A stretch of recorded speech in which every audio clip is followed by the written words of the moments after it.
Hi, this is Simon, AussieOstomy.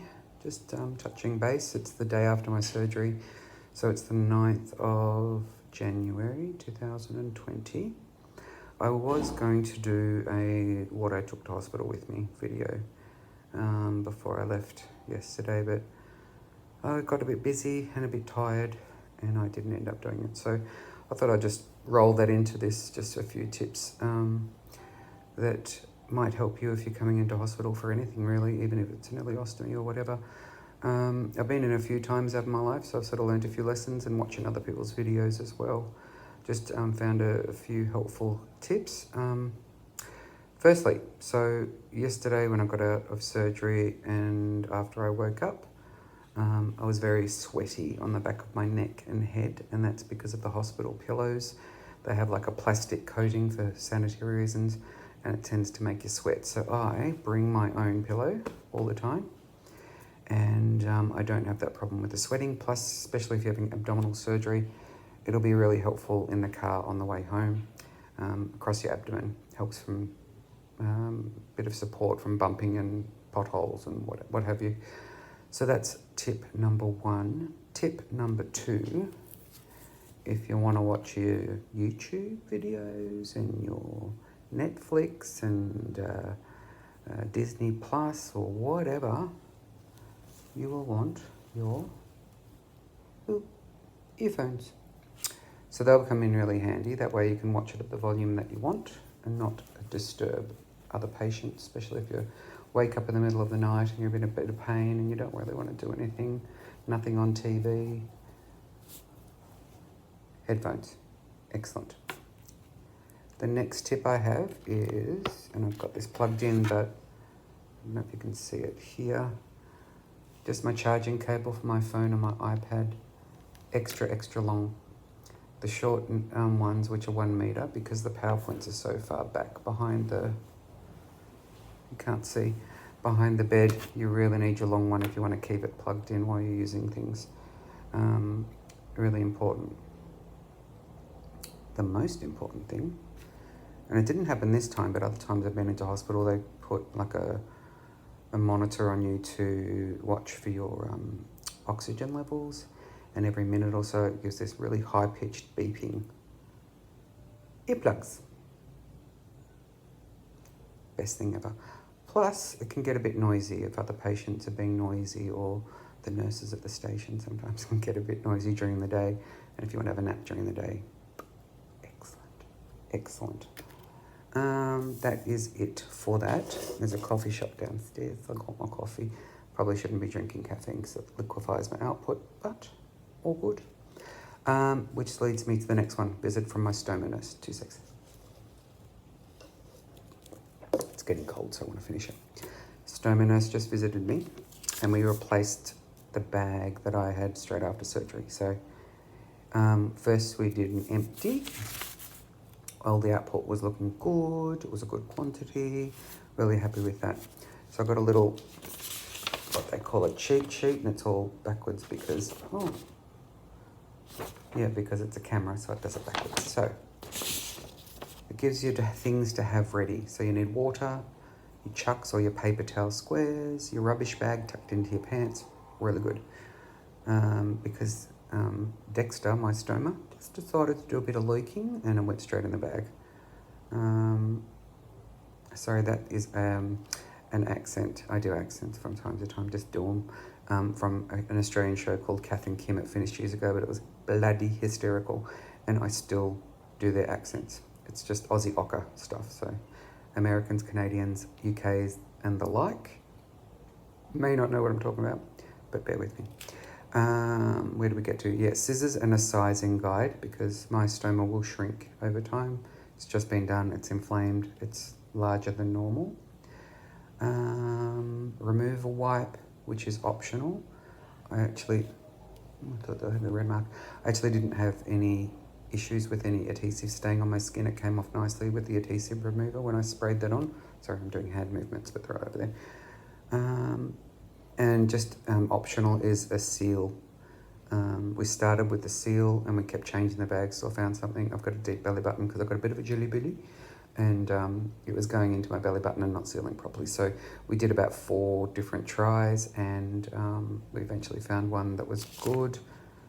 Dansac was the one that seemed to fit me at the moment. That might change when the stoma settles down and stuff. And then it's just got method, you know, if you're using a drainable bag, empty blah, blah, blah, blah, blah.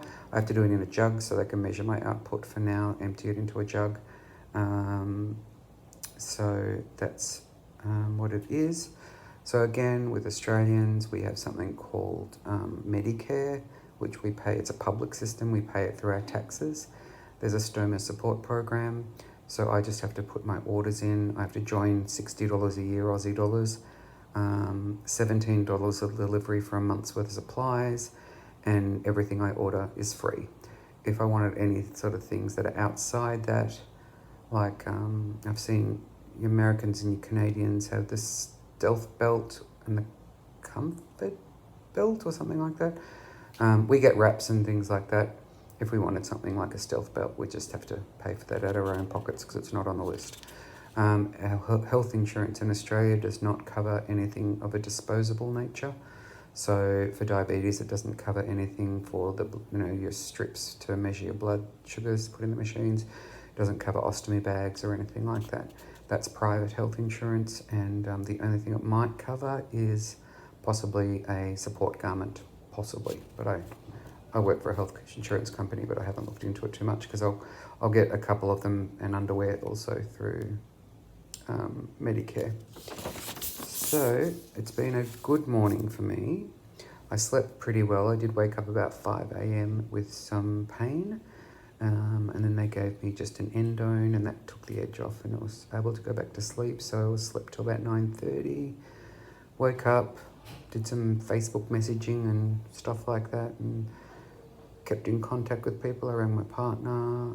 He was out and about with his niece today because she's visiting from Seoul. She works over there in Korea, South Korea. And so he had some things planned, but, you know, it's fine for him not to be in at the moment. He'd just be sitting in a chair while I'm doing my stuff and, you know, go on, have fun, enjoy. He'll pop in tomorrow after dinner sometime and visit me then. Our niece leaves tomorrow. Her husband's picking her up and they're off and about to do other things, so he can come in by himself. I have some friends I'm visiting on Saturday, and my mama and my papa are coming in on Saturday as well. Generally, Mum won't visit me at home because she's allergic to cats, and I have a cat and a dog, so she'll probably just visit me here, but she might come in. Had my bloods done. Urine output's good, bag output is good, I feel good. Tomorrow they generally say I might feel a little bit worse because the anaesthetic is starting to wear off from the surgery, but if I keep my pain meds up I should be fine with that. Probably rambling a bit. I'm just trying to find stuff that might be helpful, or say stuff that might be helpful for you guys that might be going into hospital soon, and just to know what to expect and all that sort of stuff. One thing I did do is buy a couple of pairs of really cheap pajamas, just in case, you know, anything gets on them, whether it's output or whether it's even just the antiseptic, that brown stuff that they put on you. You can just throw the jammies out, no worries about that. One thing I did find, if I'm going out and I'm walking downstairs and that sort of thing, I bought a pair of pajamas that kind of just look like a t-shirt and shorts. So not jammies. I mean, if you're comfortable walking out with just pajamas and stuff, go for it. But I just like to have a nice t-shirt type thing with a low collar so I'm not being strangled around my neck and it's all comfy. What else did I bring in? I brought my iPad and my iPhone, just in case. Because I needed to make my videos, of course, and I didn't want to just do that on the phone. I will eventually get a camera if I get some followers. Hopefully I'll get some followers.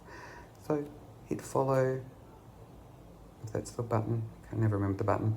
And like if you like. Hopefully some things are helpful. What else? Oh yeah, they've got free Wi-Fi here in the hospital, which is fantastic. And it's really good speed too, so I can watch my YouTube without having to hotspot on my phone. Although I did increase my data for coming into hospital, and that's another thing too. If you want to be on your YouTube and you're watching of your Netflix and the like, just make sure you've got enough data if you're going to hotspot off your phone.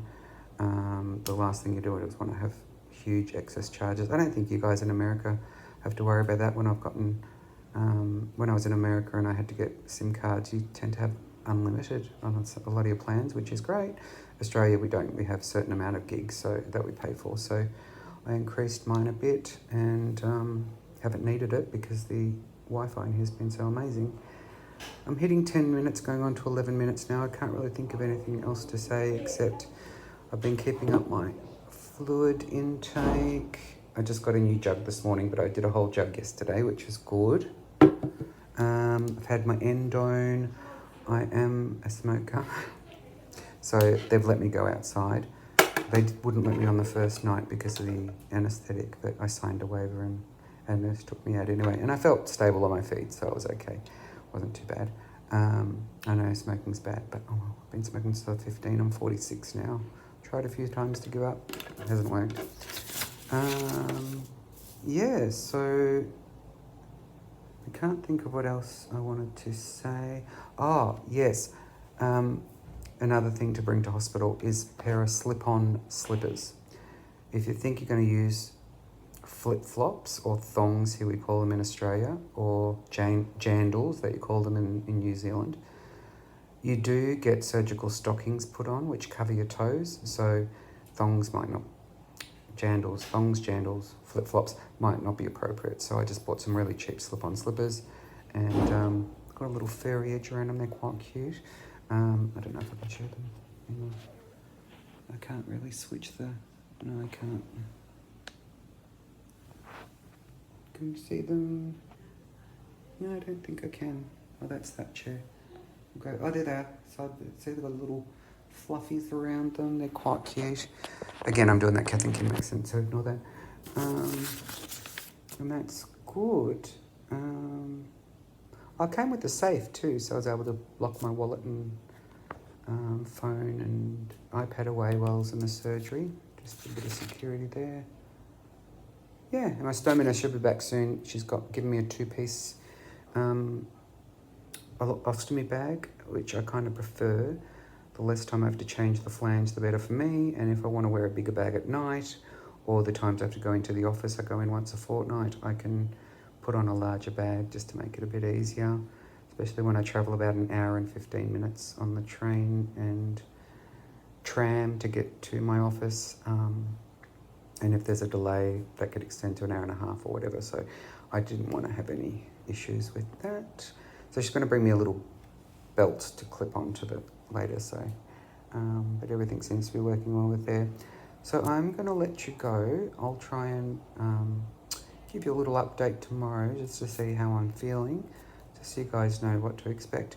They have said that I'm doing extremely well. So one of my doctors came in, the stoma nurse, the nurses, they said, you don't even look like you've had anything done. Not everybody, I suppose, might be as well as I am on day one. Just depends on you and how you recover well from surgery, and I guess your doctor and,